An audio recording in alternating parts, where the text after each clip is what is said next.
tenemos a Valle García, presidenta del Centro Espírita León Denis y vicepresidenta de la Federación Espírita Española. Con ella vamos a lograr dar un breve paseo por las potencias del alma, los grandes genios, la inspiración y la capacidad humana para recibir y transmitir las bellezas de los mundos sutiles. Su conferencia, Mediunidad, Arte y Espiritismo. Un aplauso. Bueno, no es mucho lo que yo pueda aportar a todo lo que se ha dicho a lo largo del día de hoy. Vamos a hablar de arte, vamos a hablar de mediunidad, vamos a hablar de espiritismo de una manera quizá un poco más lúdica, si es que se puede decir de esta forma, ¿no? Vamos a hacer un vuelo ligero, sutil, liviano, porque son muchas y muchas y muchas las experiencias, las anécdotas que los artistas, mediums o no, tienen de vivencia con el mundo espiritual.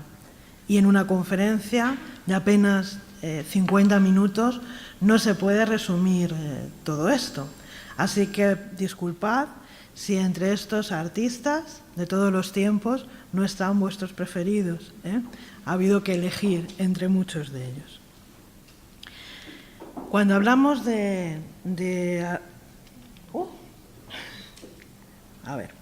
cuando hablamos de arte, hablamos de la actividad creativa del ser humano. Estamos hablando de esa actividad que consiste en transformar y combinar materiales, imágenes, sonidos, etcétera, de manera de poder transmitir un sentimiento, un pensamiento, una idea y producir con ello un efecto estético. El arte, hay un problema técnico.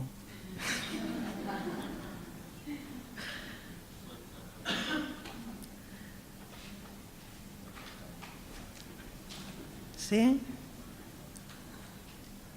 ¿Sí? Oh, qué bien. Bueno.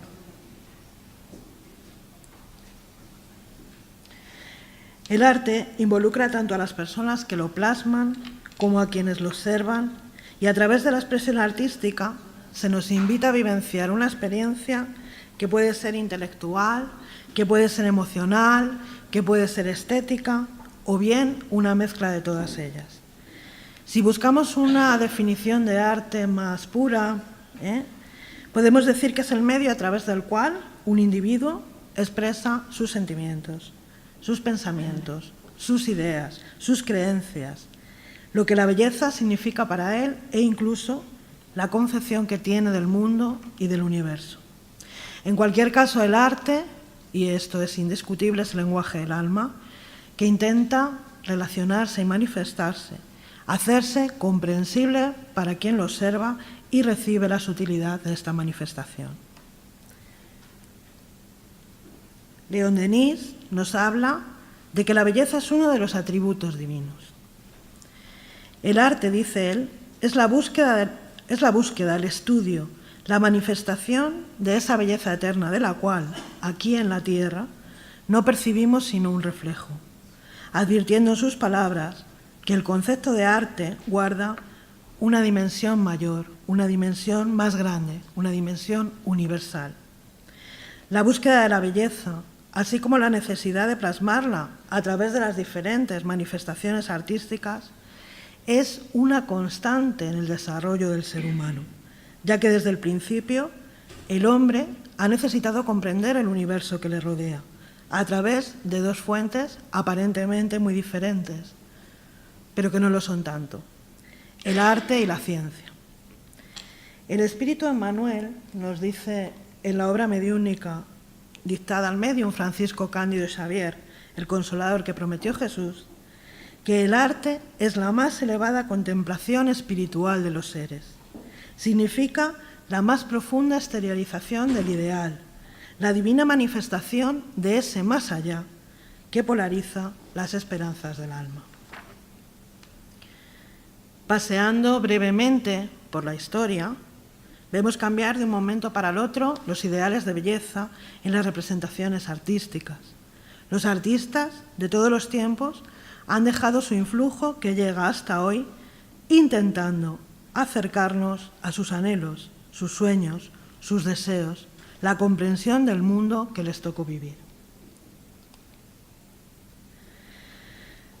Desde el neandertal y su peculiar relación con la música y la percusión, lenguaje que se cree que hablaban y que se cree que desarrollaron antes de la capacidad de hablar, a tenor de los instrumentos encontrados y datados como desde hace nada menos que 90.000 años, hasta las más refinadas obras que coronan los museos más prestigiosos del mundo, vemos la necesidad del ser humano de plasmar las bellezas de su mundo íntimo y espiritual como un legado imperecedero.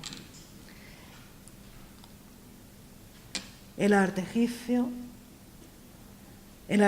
nos presenta la fe en la continuidad de la vida después de la muerte, el tránsito hacia los lugares en los que el alma, una vez liberada del cuerpo, empieza su periplo en el más allá, los encuentros con los dioses, la ideación sobre el regreso al paraíso perdido. En la antigua Grecia, los griegos representaban a los dioses que nos hablaban de sus aspiraciones de belleza, una belleza casi imposible, una belleza sobrenatural. Buscaban el tipo más noble, el ideal del ser humano. El arte helénico persiguió la hermosura más pura.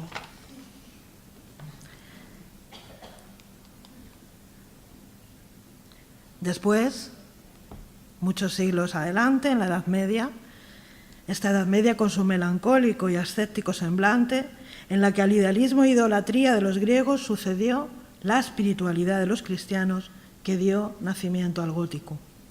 Al artista cristiano no le preocupaba la belleza física, le interesaba, sí, la belleza del alma, tal y como ellos la comprendían, y este idealismo fue, sin lugar a dudas, más puro de lo que había sido hasta entonces. En la arquitectura despiertan admiración las grandiosas catedrales góticas con sus agudas flechas, sus esbeltas columnas, sus fantásticas vidrieras y misteriosas cúpulas que anhelaban alcanzar el cielo. La sublimidad en el arte de esta época se hizo patente en todas sus demostraciones, destacándose las composiciones musicales, el nacimiento del canto gregoriano, la música imponente del órgano en los claustros y acompañando el culto. En definitiva, cada época ha tenido su ideal de belleza, su peculiar búsqueda de la perfección, su necesidad concreta de expresión y su inspiración propia. En los iniciados del mundo antiguo, la inspiración decían que provocaba el éxtasis intelectual que permitía la comunicación con el más allá. Esta se manifiesta de manera diferente según la naturaleza de los hombres que la reciben, ya que el espiritismo nos amplía el horizonte del conocimiento humano, revelándonos la existencia de una humanidad desencarnada que convive, como hemos visto a lo largo de todo el día de hoy, e interactúa con nosotros, que estamos encarnados, tenemos la obligación de repensar la definición y propósito del arte a la luz de la doctrina espírita.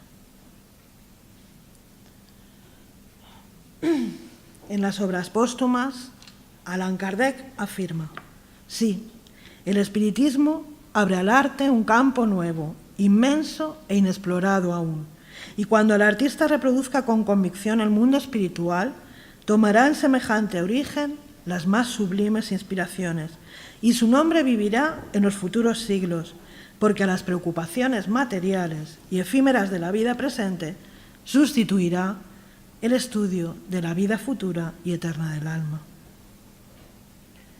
Volvemos a León Denis, porque en su libro Spiritus y Mediums define así la mediunidad. La mediunidad es el poder que poseen ciertos seres de exteriorizar esos sentidos profundos del alma que en la mayoría de nosotros permanecen inactivos y velados durante la vida terrestre. Es una manera de penetrar por anticipado en el mundo de los espíritus. La mediunidad es, pues, por excelencia, la reveladora de las potencias del alma, es también un resumen de nuestros modos de vida y de percepción en el más allá. Meditando sobre la definición que nos ofrece el apóstol del espiritismo, podríamos preguntarnos sobre la relación existente entre el arte y la mediunidad, entre los artistas y los espíritus. ¿Qué son las musas? ¿Qué es la inspiración?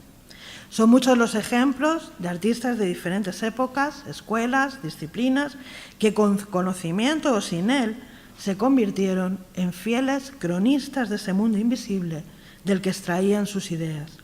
No en vano, Allan Kardec hizo hincapié sobre estas cuestiones en el Libro de los Espíritus. ¿Influyen los espíritus en nuestro pensamiento?, preguntó el maestro. A este respecto, contestaron los espíritus, su influjo es mayor de lo que creéis, porque con sobrada frecuencia son ellos los que os dirigen. El maestro Kardec continúa preguntando, ¿los hombres de gran inteligencia y aún geniales toman siempre sus ideas de su propio acervo? En ocasiones, las ideas les vienen de su propio espíritu, pero con frecuencia también les son sugeridas por otros espíritus que les juzgan capaces de comprenderlas y dignos de transmitirlas. Cuando en sí mismos no las encuentran, apelan a la inspiración. Es esta una evocación que están haciendo sin sospecharlo. Ya sean filósofos, ya sean escritores, poetas, pintores, músicos, los hombres de genio han dejado obras magníficas que expresan la riqueza de su inteligencia, de sus sentimientos o de su compromiso político por una sociedad diferente. Estos hombres son a veces médiums en distintos grados, en órdenes diferentes y relacionados con el más allá, consciente o inconscientemente. Algunos de ellos fueron inspirados una sola vez en su vida, dejando una prueba inmortal a través de los siglos. Pitágoras decía que la inspiración es una sugestión de los espíritus que nos revela el porvenir y las cosas ocultas.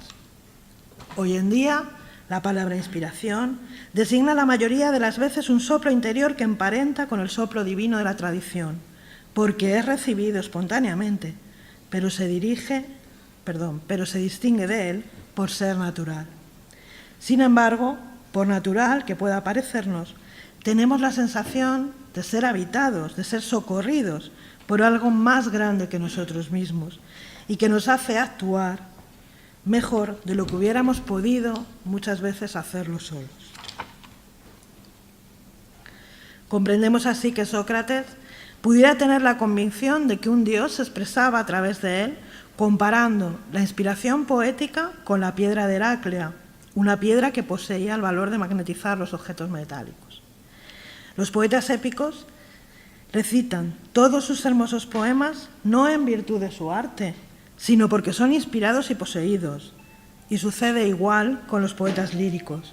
Los poemas hermosos no tienen carácter humano y no son obra de los dioses, de los hombres, sino que tienen un carácter divino y son obra de los dioses. Y los poetas no son más que los intérpretes de los dioses cuando son poseídos, cualquiera que sea la divinidad que posea a cada uno de ellos. Para Platón, el poeta y el profeta, para recibir la inspiración, decía, deben entrar en un estado superior, donde su horizonte intelectual es ensanchado e iluminado por una luz más alta. No son los videntes, los profetas o los poetas quienes hablan, sino Dios quien habla por ellos. Voltaire también expresaba, haréis vuestra tragedia cuando vuestro entusiasmo os gobierne, pues sabéis que hace falta recibir la inspiración y nunca buscarla.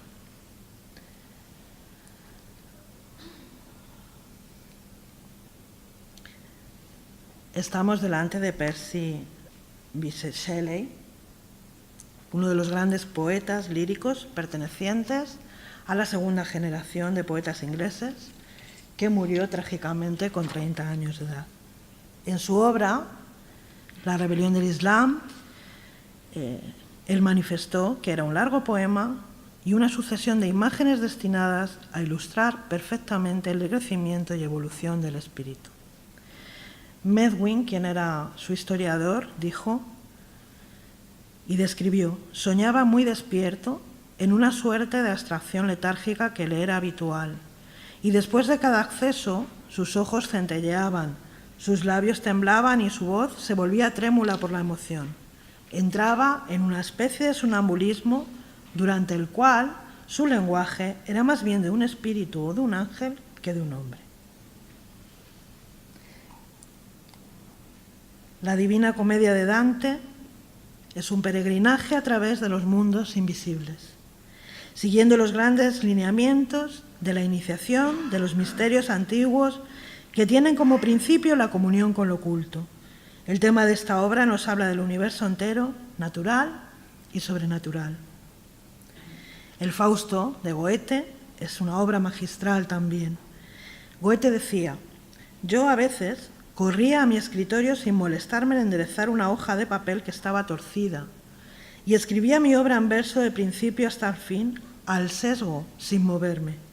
A este efecto tomaba de preferencia un lápiz, que se prestaba mejor a trazar los caracteres, pues a veces podría haber despertado en mi poesía de sonámbulo o distraído por el chillido de la pluma y ahogar en su nacimiento una pequeña producción. Shakespeare, Milton, Lamartine, Teresa de Jesús, Víctor Hugo, el mismo Gustavo Adolfo Bécquer, fueron escritores inspirados y ardientes defensores de la comunicación posible entre los vivos y los muertos, porque el más allá fecundaba su genio. En el verdadero poeta podemos ver siempre un médium en sus momentos de inspiración. Hacer del poeta un simple obrero de la pluma sería desconocer lo que es la belleza como expresión del hombre espiritualizado. El poeta, al ser un repentista, está sujeto a trances especiales mediante los cuales se pueden alcanzar las más bellas manifestaciones. El poeta no es nunca ni puede ser un escritor cerebral. Por el contrario, está siempre expuesto al trance poético, a la inspiración sublime, lo que no ocurre en aquellos casos en que la letra es cultivada como un simple oficio. El genio poético, como decíamos anteriormente, fue siempre de naturaleza mediúnica. La belleza es una continua infiltración de lo invisible en lo visible. Pero no podemos dejar de hablar de literatura sin referirnos a un personaje apasionante que todos hemos leído, todos conocemos, ¿no? Julio Verne, posiblemente el mejor autor de novelas de ciencia ficción. Desde luego, muy atinado y quizá el más visionario de todos, ¿no? Todos conocemos su inmensa obra. Es impresionante la precisión sobre los hechos futuros y la naturalidad con que los narra. Esto hace que su obra sea algo mucho más serio que un relato de entretenimiento. En las obras de La Tierra a la Luna y Alrededor de la Luna, ambas escritas en 1865, Verne idea una nave cohete en forma de campana para llevar a 3 hombres a la Luna. 104 años después, Aldrin, Armstrong y Collins sobrevolaban el satélite en la Apolo 11, casi idéntica a aquella nave al bólido descrito por Verne. Pero no acaban aquí todas las coincidencias.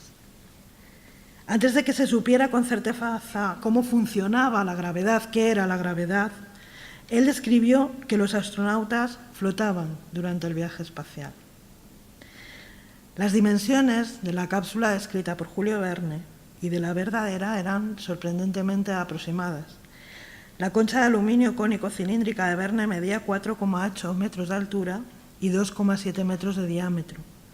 La Apolo medía 3,2 metros de altura y 3,9 de diámetro. La localización de los lanzamientos fue casi la misma. Verne escogió un lugar aproximadamente a 27 grados de latitud en Florida, apenas a 224 kilómetros de Cabo Kennedy.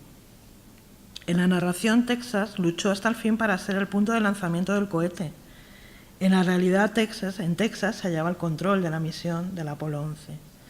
La velocidad inicial de la nave de Verne fue estimada en 11.000 metros por segundo. Pues después de dispararse el motor de la tercera etapa del Apolo 11, la velocidad era de 10.830 metros por segundo. Verne dio a su cápsula 97 horas, 13 minutos y 20 segundos para llegar a la Luna. El tiempo que tardó el Apolo 11 fue de 103 horas y 30 minutos. La cápsula de Verne dio varias vueltas alrededor de la Luna, muchas veces a la altura exacta a la que voló la nave del comando de la Apolo. Los tripulantes sufrieron la pérdida de peso en ambas narraciones, en la auténtica y en la escrita por Verne. En ambos viajes, los astronautas tomaron numerosas fotografías y observaciones de la superficie lunar, y los hombres de Verne llegaron incluso a levantar un mapa del Mar de la Tranquilidad, donde Armstrong y Aldrin hicieron su fabuloso paseo. Hasta la conclusión del viaje fue tremendamente semejante. En ambos casos, las cápsulas descendieron sobre el Pacífico. Los hombres del espacio fueron recogidos por una nave de guerra norteamericana y al regresar a tierra firme fueron aclamados de costa a costa. En una entrevista hecha a Francisco Cándido Xavier, le preguntaron si Julio Verne, con su inspiración y todo aquel trabajo suyo, habría sido un elemento, un ser humano iluminado por esas llamadas fuerzas espirituales, para prever con más de un siglo de antelación la llegada del hombre a la Luna, tal y como ha sucedido. Chico Xavier contestó: creemos que sí, porque los hechos a los que se refirió con tanta anterioridad se verificaron de manera tan exacta dentro de la doctrina espírita que esposamos, que yo abrazo con toda sinceridad de mi corazón que creo encontrar en la personalidad de Julio Verne un médium que fue aprovechado con mucha eficacia para el progreso de las ciencias y de la cultura de la humanidad. Pero no ha sido solo en la literatura donde los espíritus han encontrado los médiums para expresarse.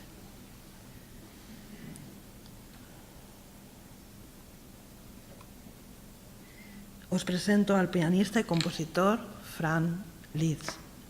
Él nació en Hungría en 1811 y trajo un valioso patrimonio musical adquirido muy posiblemente en asistencias anteriores, porque con apenas 4 años ya ejecutaba al piano y de oído páginas clásicas de conocidos autores.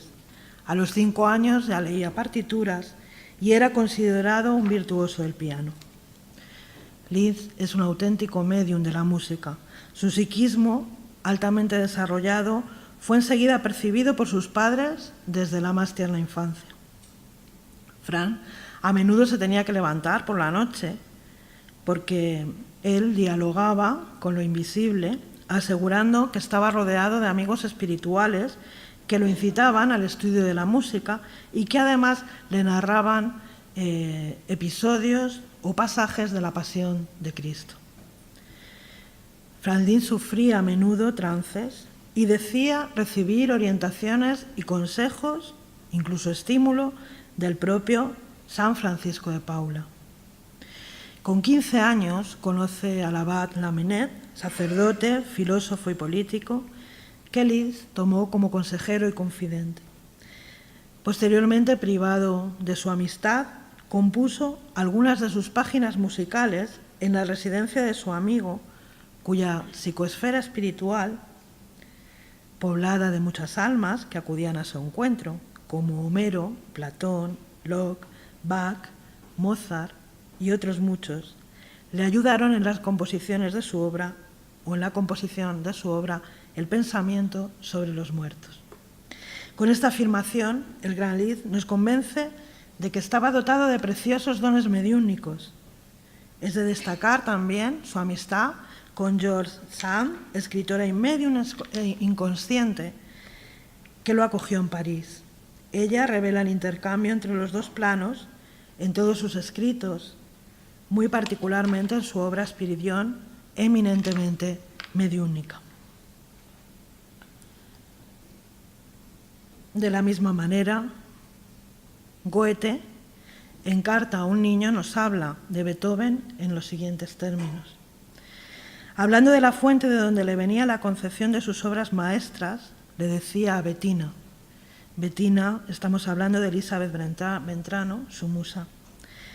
Le decía, me siento forzada a dejar rebosar por todos los lados los flujos de armonía que proceden de la fuente de inspiración. Intento seguirla. Las recojo apasionadamente. De nuevo se me escapan y desaparecen entre la muchedumbre de distracciones que me rodean. Pronto retomo con ardor la inspiración, arrebatado. Multiplico todas sus modulaciones y en el último instante triunfo sobre el primer pensamiento musical. Vean ahora, es una sinfonía. Sé bien que Dios y los ángeles están más cerca de mí, en mi arte, que los demás. Comulgo con ellos y sin miedo. La música es la única entrada espiritual a las esferas superiores de la inteligencia. León Denis nos habla de cómo Händel, Wagner y otros muchos fueron inspirados. Chopin a veces tenía también visiones espantosas. Sus más hermosas composiciones, como la Marcha Fúnebre o sus nocturnos, fueron escritas en la oscuridad más completa. También Mozart, claro. En una de sus cartas nos habla de su inspiración musical. Él dice, ustedes dicen que quisieran saber cuál es mi manera de componer y qué método sigo. Realmente no puedo decirles más que lo siguiente, pues yo mismo no sé nada y no me lo puedo explicar. Cuando estoy en buena disposición y completamente solo durante mis paseos, los pensamientos musicales me llegan en abundancia. No sé de dónde vienen estos pensamientos ni cómo llegan. Mi voluntad no interviene para nada. En la proximidad de su muerte, Mozart llamó a su habitación a uno de sus amigos que se encontraba cerca de él. Muy azorado le dijo, escucha, escucha, oigo música. Mozart, con el rostro iluminado a pesar de su palidez, seguía percibiendo aquella música celestial. Ya oigo la música del cielo. Fue así como compuso su Requiem, muriendo posteriormente a los 35 años de edad. Vamos a volver a la antigua Grecia. El filósofo y matemático griego Pitágoras destaca entre todos porque él relacionó los números, la música y el desarrollo integral de las capacidades humanas. Según él decía, la música, según él nos dice, la música es un medio privilegiado que refleja las proporciones cósmicas, permite comunicarse con las divinidades y sirve para curar enfermedades. Mediante la música, Pitágoras conseguía presuntamente hacer aparecer espíritus y entidades que presagiaban el futuro y preparaba hechizos para curar enfermedades, como los trastornos y los traumas psíquicos. Entre su repertorio se contaban melodías contra las depresiones, la angustia mental, la ira o los deseos, anticipándose a los estudios actuales que avalan estas teorías. Como vemos, los espíritus se manifiestan de muchas maneras diferentes, también por medio de la más sublime de las artes, que es la música. El apóstol Pablo, en la carta a los Efesios, recomendaba: llenaos del Espíritu hablando entre vosotros con salmos, con himnos y cánticos espirituales, cantando y alabando al Señor en vuestros corazones.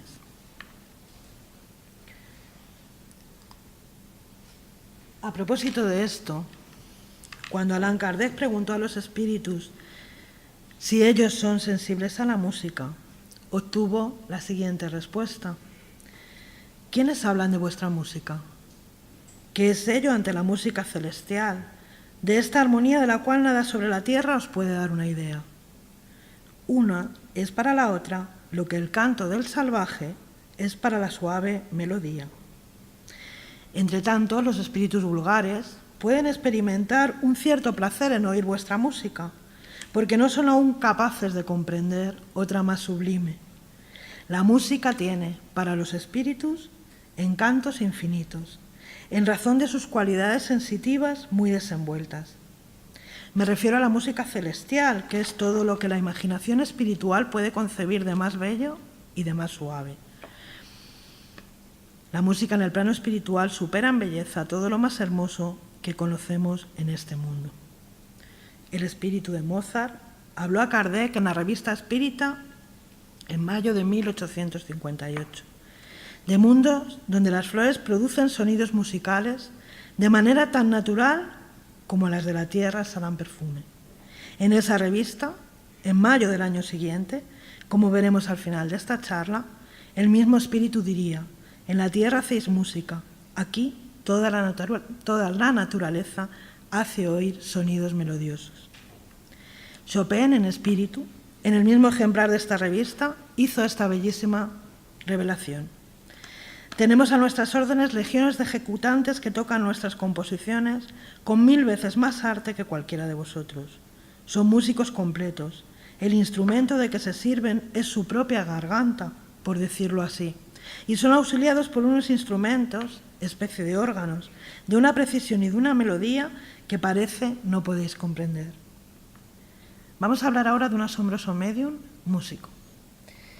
Se trata de Jesse Shepard, nacido el 18 de septiembre de 1848 en Birkenhead, Inglaterra. Después de pasar su infancia en Illinois, en 1869, convencido de sus facultades, viaja por toda Europa y se convirtiéndose en uno de los más célebres médiums músicos. No tenía ninguna formación musical. Sin embargo, ejecutaba y transcribía automáticamente las obras póstumas de los más grandes compositores. Tocó ante las más prestigiosas personalidades, desde el zar de Rusia hasta la reina de Hannover o el duque de Sajonia. Sus dones eran múltiples. En Holanda, en el año 1894, tocó una sinfonía inspirada por Mozart, dando luego un discurso filosófico bajo la influencia de Aristóteles. En su presencia podían verse aparecer luces, escucharse voces directas de hombres y mujeres calificadas como sobrehumanas, de quienes acompañaban la melodía en coros magníficos. Jesse Shepard podía interpretar él solo una rapsodia para 4 manos con un virtuosismo impresionante. En los Anales del Espiritismo de 1886 se relata una sesión mediúnica en estos términos: con motivo de la visita reciente a Filadelfia, hemos tenido el placer de asistir a una reunión presidida por el médium Jesse Shepard, cuyo renombre como médium musical, así como mental y físico, es universal. A esta reunión asistieron 12 personas. Esta espléndida música, sin precedentes, tocaba los oídos de la audiencia con un poder mágico y la mantenía en éxtasis con su hermosura y perfección. La sesión comenzó con un canto común, al cual sucedieron las voces de numerosos espíritus que vinieron a conversar con sus amigos que estaban presentes. Mientras el señor Shepard tocaba el piano, estas voces se hacían oír desde todos los puntos, desde todos los ángulos de la habitación. Luego comenzó la parte musical de la sesión con el sonido del arpa, ejecutado con admirable habilidad. Este arpa fue llevada o transportada a gran velocidad por encima de las cabezas de los asistentes. Luego, la voz de un espíritu anunció la asistencia del gran músico Rossini.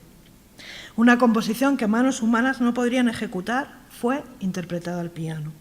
La casa toda vibraba bajo la influencia sobrenatural que animaba al médium. Este es el relato de la crónica de aquella reunión. Jesse Shepard posteriormente cambió de registro y de nombre. De allí en adelante se convirtió en Francis Grierson y a sus 30 años publicó Modern Mystic y otros ensayos seguidos de múltiples publicaciones cuya calidad literaria le dieron un lugar como gran escritor, ya que el mismo Alejandro Dumas, hablando de él, le predijo un gran porvenir. Le dijo: con tus dones encontrarás todas las puertas abiertas. Jesse Shepard murió a los 79 años de edad, sin haber recibido nunca dinero por sus conciertos. Murió en la indigencia, habiéndose visto obligado a vender todos sus bienes. Otro interesantísimo caso y muy conocido también es el de Rosemary Brown, quien en su libro, En comunicación con el más allá, relata que tenía tan solo 7 años cuando vio por primera vez al espíritu de Franz Liszt. Esta famosa medium británica tenía una formación musical más que escasa. En este relato autobiográfico relata cómo Liszt, el organizador y director de un grupo de compositores célebres que la visitaban e inspiraban sus nuevas composiciones. Este grupo, que ella relataba, estaba formado por 12 personas: Liszt, Chopin, Schubert, Beethoven, Bach, Brahms, Schumann, Debussy, Grieg, Berlioz, Rachmaninoff y Monteverdi. Estos eran los 12 espíritus que la asistían. Estudiada a fondo por algunos musicólogos expertos, como por ejemplo Humphrey Shirley, experto en música de Liszt, el profesor Ian Parrott, doctor en música, Mary Firth, especialista en Schubert, el doctor Hans Gall, especialista en Chopin. Todos han coincidido en la autenticidad de sus composiciones. El propio Leonard Bernstein ha apreciado mucho la música de los espíritus Rachmaninoff, Liszt, Schubert y sobre todo de Chopin, interpretándola varias veces seguidas en honor de Rosemary. Rosemary desencarnó a los 85 años de edad en noviembre del año 2001. Hemos hablado de escritores, de músicos. Vamos a la pintura. Estamos ante la ascensión al cielo del Bosco. Solamente un artista con la mente ligada a las cuestiones más elevadas del alma humana, capaz de crear una vasta y diversificada obra esencialmente moralista, podría haber elaborado una representación tan divinamente inspirada. Él, que vivió entre los años nació en 1460 y desencarnó en 1516, mostró incansablemente en sus pinturas el conflicto entre el bien y el mal, la flaqueza moral del ser humano, invitándolo a regenerarse, condición indispensable para alcanzar el cielo. La ascensión al cielo forma parte de un tríptico que podemos encontrar en el Palacio Ducal de Venecia y que nos muestra un grupo de espíritus recién liberados de la carne siendo transportados hacia lo alto, en dirección a una luz, que próximo a su foco forma una imagen semejante a este túnel que tantas y tantas veces nos relatan o nos describen las personas que han pasado por las experiencias cercanas a la muerte. Esta obra, por lo tanto, se anticipa en varios siglos a estas descripciones. En el libro de los Mediums, capítulo 16, Kardec se refiere a los mediums pintores y dibujantes como los que pintan o dibujan bajo la influencia de los espíritus. La psicopictografía es una de esas manifestaciones mediúnicas de las cuales tenemos poca referencia en el ámbito de la práctica, pues apenas sabemos sobre algunos mediums que se dedican al ejercicio público y serio de esta facultad tan hermosa e impresionante. Según el libro de los mediums, podemos situar esta cualidad mediúnica dentro de la categoría de mediums especiales para efectos inteligentes. Vamos a avanzar un poquito. Muchos medios pictóricos como Gasparetto, Florencio Antón, José Medrado son instrumentos de grandes maestros del arte clásico y moderno, artistas tan conocidos en la historia como Da Vinci, Van Gogh, Cézanne, Rafael, entre otros, nos han dejado su legado reflejando sobre el lienzo su magistral obra. Estas pinturas demuestran no solo el estilo del autor, sino que presentan el mismo uso del color, el trazo y hasta la firma, no dejando así posibilidad de fraude ni de dudas sobre quién ha sido el creador. Los procesos que se generan en estas manifestaciones mediúnicas son similares a las que hemos visto a lo largo de todas las ponencias de hoy. El intermediario puede saber o no dibujar, igual que el músico puede saber o no de música, ¿no? Pero eso no limita su posibilidad de ser instrumento de algún artista espiritual. Así sucede con los psicógrafos, con los medios psicofónicos que expresan conocimientos que superan sus propias condiciones intelectuales y culturales. Quiero hablar muy deprisa, si me lo permite el presidente, para no... Quiero hablar de dos artistas que han marcado la historia del espiritismo. Uno de ellos es Fernand Desmoulins, que nace el 5 de junio de 1853 en Francia. Después de cursar el bachillerato, parte para París, en donde comienza sus estudios de medicina, que posteriormente abandona para consagrarse a las bellas artes.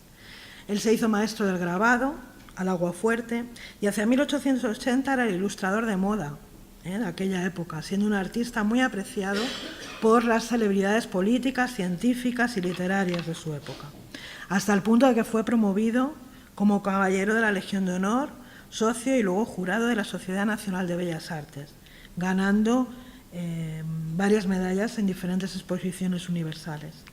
Realizó los retratos de pintores, escritores, sabios o militares como Pasteur, como Rousseau, Maupassant, Émile Zola, etc.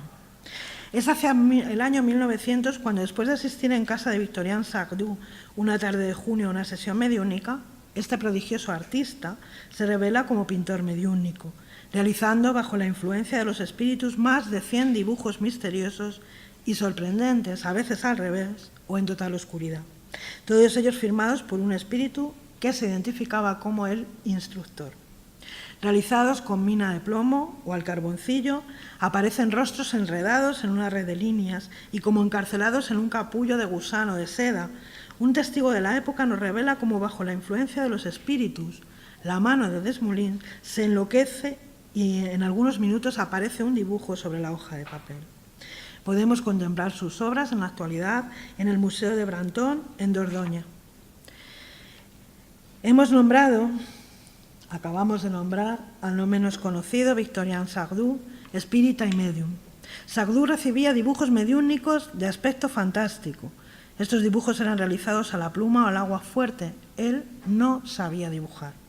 En 1858, un espíritu que se presentó como Bernard Palissy le pidió que se procurara un buril y una placa de cobre. Durante la siguiente sesión, delante de todos los presentes, elaboró o grabó un motivo artístico muy complicado, una obra mediúnica en la que aparecen las viviendas en Júpiter. Fue en estas sesiones en las que recibió más de 50 cuadernos con comunicaciones espirituales. Todos ellos fueron entregados a Allan Kardec, quien las estudió, ordenó y verificó, y muchas de estas comunicaciones, por cierto, forman parte del Libro de los Espíritus. Gracias a Sardou, Napoleón III y la emperatriz Eugenia de Montijo, su esposa, leyeron el Libro de los Espíritus. Escribió muchísimas obras teatrales y fue elegido miembro de la Academia Francesa en junio de 1877. En 1900 presidió el Congreso Espírita Internacional. Quería terminar haciendo referencia a Francisco Cándido Xavier y a Divaldo Pereira Franco, pero como ya han hecho varias referencias mis compañeros, solamente decir que son dos de los medios más prolíficos de la actualidad. Quiero concluir diciendo que la mediunidad relacionada con la expresión artística tiene que cumplir con un llamado a la conciencia, invitándonos a la conquista y a la vivencia de las virtudes de la verdad y de la belleza, y a la plena realización de la espiritualización del ser humano. La mediunidad, en palabras de Divaldo Pereira Franco, es ante todo una oportunidad de servicio, una bendición de Dios que faculta al hombre para mantener el contacto con la vida espiritual. Gracias al intercambio con el mundo espiritual, podemos tener aquí, en la tierra, no solo la certeza de la supervivencia del alma y de la continuidad de la vida después de la muerte, sino también la armonía para pagar con equilibrio las deudas adquiridas en las encarnaciones anteriores. Es gracias a la mediunidad que el hombre logra vislumbrar su futuro espiritual y al mismo tiempo recibe de aquellos que lo precedieron en el viaje de retorno a la vida espiritual informes seguros y directrices de equilibrio, dándole la oportunidad de rehacer su camino gracias a las lecciones que él recibe en el contacto mantenido con los desencarnados. Así pues, la mediunidad tiene una finalidad de alta importancia, porque es gracias a ella que el hombre adquiere la conciencia de sus responsabilidades como espíritu inmortal. Para terminar, quisiera hablarnos de la sonata mediúnica de Mozart. Hablaros y escucharla. Kardec, mientras mis compañeros ponen, publica en la revista Espírita un artículo llamado Música de ultratumba. Estamos en el año 1859 y Mozart acaba de dictar al medium Brian Doggerwald un fragmento de una sonata. El trecho de la sonata fue ejecutado la noche del 8 de abril de 1859 en una sesión celebrada en la Sociedad Parisienne de Estudios Espíritas. En presencia de numerosos conocedores, la sonata fue ejecutada por la señorita de Davance, exalumna de Frédéric Chopin. La pianista ejecutó antes una sonata de Mozart compuesta cuando estaba aún encarnado. En aquella noche memorable, Mozart no solo reconoció como de su autoría el fragmento de la sonata, sino que eligió a Brian Doggerwald. El medium que me sirvió de intérprete es un amigo que no me traicionó, dijo de él, y declaró preferir el fragmento de sonata que hizo desencarnado a la que compuso en la tierra. La dulzura y el encanto en él están más vivos y más tiernos, explicó. Todos fueron unánimes en reconocer no solo la perfecta identidad del género, sino la superioridad de la composición espírita. Esto escribió Kardec. Ese fragmento de sonata, publicado en el número de mayo de la revista Espírita de 1859, así como las copias de más de 300 obras también espiritistas que habían llegado a España, fueron confiscadas y quemadas el día 9 de octubre de 1861 en la explanada de la Ciudadela de Barcelona, en el conocido como auto de fe, ordenado por el obispo de la ciudad.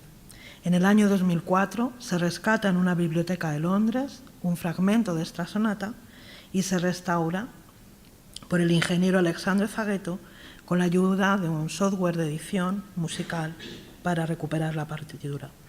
Así, logró recuperar la composición, la música que vais a oír para todos nosotros.